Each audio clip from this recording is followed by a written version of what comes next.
Hello, I'm Congressman Tom Price, representing the 6th Congressional District of Georgia. When I arrived in Congress 6 years ago, I knew that I was coming to serve the people of my district. It's a job that requires listening and reaching out and staying in tune with those I have the privilege to represent. Unfortunately, over the past 4 years, and especially in the last 2, we've seen a majority in Congress that has chosen to ignore the voices of the American people and act without consent of the governed. We've had massive spending initiatives, a government takeover of health care, and a permanent bailout bill. And all this has been rammed through with little oversight or appreciation for how damaging it will be to American families and to our economy. The agenda that's been forced upon Americans does not represent our fundamental principles of expanded freedom and a limited, more accountable government.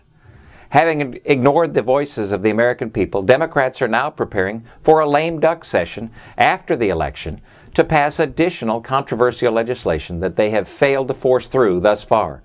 Issues like a national energy tax and immigration amnesty and additional deficit spending are just a few of the items that they may wish to advance.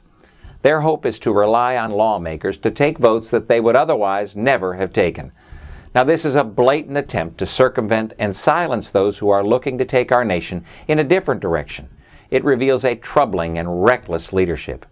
Realizing how damaging it would be for Congress to use a lame duck session to pass controversial items, I've twice offered for my colleagues a vote on the floor of the House to say no to a lame duck session unless there's a national emergency demanding congressional action.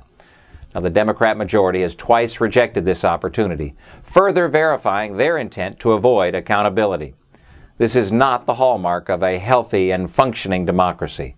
Rather, it highlights a Democrat majority that has forgotten who they were sent to Washington to serve.